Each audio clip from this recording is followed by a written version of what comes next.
यह वह दिन था जिस दिन हमारा देश 200 वर्ष की अंग्रेजी हुकूमत से आजाद होकर एक स्वतंत्र राष्ट्र बना। इस वर्ष हम सब आजादी के 76 वर्ष पूरे करके 77वां स्वतंत्रता दिवस मना रहे हैं।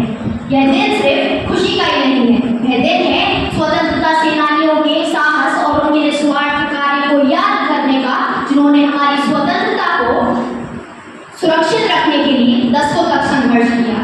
भारत की स्वतंत्रता की राह लंबी और कठिन थी। इस कठिन सफर के अंत पर एक स्वतंत्र और लोकतांत्रिक देश का सपना भी था। हमारे देश को स्वतंत्रता इतनी आसानी से नहीं मिली, उसके लिए लाखों लड़े, लाखों ने अत्याचारों का सामना किया, लाखों शहीद हुए तो कईयों ने फांसी के फंदे को चूमकर गले से लगा लिया। भारत के इन सच्चे सपूतों के बलिदान के कारण ही आज हमारी आजादी का सपना साकार हो पाया है। तभी 15 अगस्त 1947 का जिक्र होते ही हर भारतीय का सीना गर्व से चौड़ा हो जाता है। स्वतंत्रता दिवस हमें इस बात की याद दिलाता है कि हमने कितनी कुर्बानियां देकर हमारी आजादी प्राप्त की है। भारतीय स्वतंत्रता दिवस का महत्व इतना है कि हम उसे शब्दों में बयां नहीं कर सकते।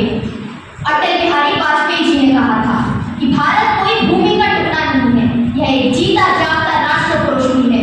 उन्होंने कहा था यह वंदन की धरती है, अभिनंदन की धरती है, यह अर्पण की भूमि है, यह तर्पण की भूमि है। इसकी नदी नदी हमारे लिए गंगा है, इसका कंकड़ कंकड़ हमारे लिए शंकर है। हम जिएंगे तो इस भारत के लिए और मरेंगे तो इस भारत के लिए। और मरने के बाद भी गंगा जल में बहती हुई हमारी अस्थियों को कोई कान लगाकर सुनेगा तो एक ही आवाज आएगी, भारत माता की जय।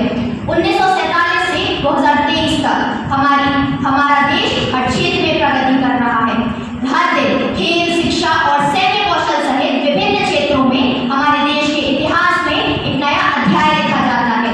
मैं भारत की स्वतंत्रता को नमन करते हुए अपनी वाणी को विराम देती हूँ। जय हिंद, जय